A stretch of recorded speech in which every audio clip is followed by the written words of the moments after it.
Are you for opening day? I'm excited. I really am. I mean, our guys, since we have come back, have put in an awful lot of work to get us to this point. We've had a lot of live at-bats. We've played as much as we possibly could around the rain that we've had, but our guys have performed very well, especially on the pitching end. So we're excited to get started. We're excited to play somebody else besides ourselves. We're excited about having a big crowd come out opening weekend. Hopefully the weather cooperates with us and we're able to get 3 games in against a quality opponent in William and Mary. Just kind of itching to get there. What about Hennessy, but what about the rest of the weekend rotation? The rest of the weekend rotation, we'll go with Jacob Hennessy in Game 1. In Game 2, we will go with Brooks Crawford. And in Game 3, we will go with Jake Higginbotham. So those 3 guys will get the ball opening weekend, 1, 2, and 3. And I'm going to be completely honest with you. We really struggled, with these decisions because we had about 6 guys, honestly, that pitched well enough to start. I mean, we've had a hard time scoring. In the last 6, 7 inter-squads, we have had a hard time scoring runs, and that's just a testament to Coach C and the pitching staff and how well they've thrown. But there were a number of guys in the mix, but we felt like first weekend these guys have experience and they've thrown well enough to deserve to start. We're excited about a number of guys and how they've been throwing the baseball. Lefty, right, lefty, you like that? We do too. That was part of it as well. We feel like when you go left, right, left, then it gives the opponent a different look each day. They're all very different. Even Hennessy to Higginbotham, that's 2 totally different left-handers. It forces you as a manager to have to flip the lineup a little bit and think about, how you want to construct your lineup. It makes it a little bit more challenging on the coach's end. But those guys, all 3 of them, have thrown the ball really well, and I'm excited to see how they do this opening weekend. Hennessy says he's worked on a changeup. How much has that helped him as a starter? Well, that's a great question because that's the reason he's starting. We love his dependability out of the bullpen, and he was mostly a fastball slider guy out of the bullpen last year. But the progress of the changeup is why he's starting.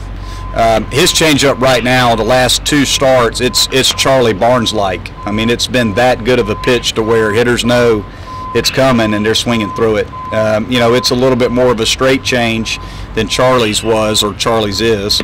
But it's a really, really good pitch. It's extremely effective. Is Higginbotham 100% back, and are you worried about his rust? Well, he's 100% back right now. Do you worry about the rust? Just the in-game experience against somebody else. It's been a while for him, but I know he's worked awfully hard to put himself in this position, so I think he's going to be pretty excited to go out there. His last outing, he was touching 94, so I would say he's healthy. He's pitching in the low 90s with a power breaking ball, that's pretty electric stuff coming at you in Game 3. Have you made decisions on other spots in the lineup where there might have been some question marks? Yeah, we feel like we have. I mean, there's still a couple guys that we want to see how they do today. We're going to play a short inter-squad today just to kind of wrap up with our looks as a coaching staff. But, we feel like we have a pretty good idea of what we'll do in terms of a starting lineup. But I'd say it's probably 10 to 11 guys. I don't know if I'm at 9. Right now, but there's probably 10 to 11 guys that I have in mind, and it's just a matter of making that final decision on them. And I would imagine that weekend rotation still probably like a work in progress. You might see other guys. Well, I think I'll be honest. I mean, again, I think there's a number of guys who made their case that they could start for us. Guys like Spencer Strider, guys like Travis Marr, guys like Matt Clark, Ryan Miller.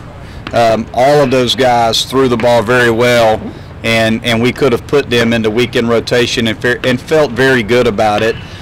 We feel like with Strider and Marr, Miller, Clark, even Gilliam, obviously at the end of the ball game, Owen Griffith, you can run, for 7 to 8 innings, you can run 2 different looks at a lineup before you get to the closer. So that's kind of the mindset that we're going with, is because these 3 guys we feel like have really good stuff. But, you know, if we're in a situation where about a 4th or 5th inning we have to go to the pen, well, Ryan Miller, we can stretch him out. Spencer Strider, we can stretch him out. Matt Clark, we can stretch him out. Travis Marr, we can stretch him out. They can piggyback, as we call it, behind those guys, and it's a different look. You know, that's kind of the idea. I don't think you're going to look at this weekend rotation and say, you know, we're going to rely on 7 to 8 innings out of each guy. A little bit like we did last year, where we would run Barnes and Eubanks and Krall, and if we could get into the 7th with those guys, that was kind of our goal. We don't feel like we have to do that necessarily this year. We feel like we have more depth this year, and we feel like we can run a couple different looks at a lineup, maybe use 3 to 4 guys in a ball game, but hopefully, you know, get the same result. Is it fluid then? Could some of those roles change every week? You reevaluate it after every series? Well, we're going to reevaluate it after each series, but you know, I think if you've kind of watched what we've done over the last couple of years, we try to trust our guys. I mean, we're going to keep giving them the ball and keep giving them opportunities, and you know, again, we're always going to, you know, self-evaluate kind of where we're at and how guys are performing. You know, there's no question that they're starting because they've earned it. You know, they've earned the right to go out there and be weekend starters. It's not because we just picked them. I mean, it's because Brooks Crawford's got a 0 ERA since he came back. I mean, he's given up 2 hits in 11 innings, so he needs to start. Hennessy, the same thing. I mean, these guys haven't been touched, so they've earned the right to start. But we're always gonna look at what we're doing and who's pitching well, and let's try to maximize what each guy can do within their roles to help us win ball games. Have you arrived at a point where you anticipate where Beer and Williams will see the most time in the field? Yes, I have. Yeah, Seth will be in right field, and Chris Williams will be at first base until he's healthy enough to go behind the plate. Once Chris Williams is healthy enough to go behind the plate, I would anticipate leaving Seth in the outfield because we have some options that we could put at first base. But that being said, you know, until Chris is able to get behind the plate, we're going to leave him at first base because he's an above-average defender at first base, and we feel like right now Seth is moving extremely well in the outfield. He's playing a better right field right now than I've seen since he's been here. Who's going to get that nod in center, and then how do you see the infield shaking out?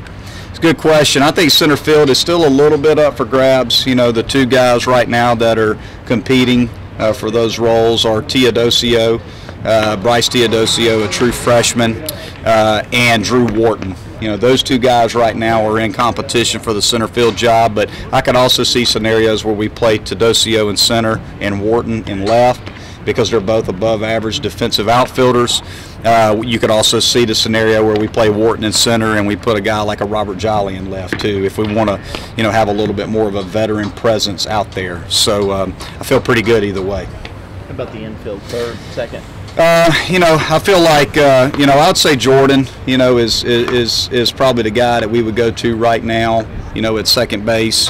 You know, with Chris at first base, you know, Logan's going to play shortstop, and you know, I would say Bird probably would have the upper hand because of his experience. But Patrick Cromwell, you know, has had some incredible at bats, has done really well for us, can play third or play first base. And if we need to DH Chris, if he's a little bit sore and we need to DH him, we can easily slide Cromwell over there and play him at first base as well. And if we felt like you know, we needed to get Bird and Cromwell in the same lineup, and Chris is at first, we could play Bird at second and Cromwell at third. So I think we're going to try to find a way to get all of those guys work. But if I were to start it today, I would say that Greeny, you know, probably would be at second base, and we'd probably play Bird at third since they have a lot of experience in those 2 spots. Anything else? Good. Thank you. Thanks,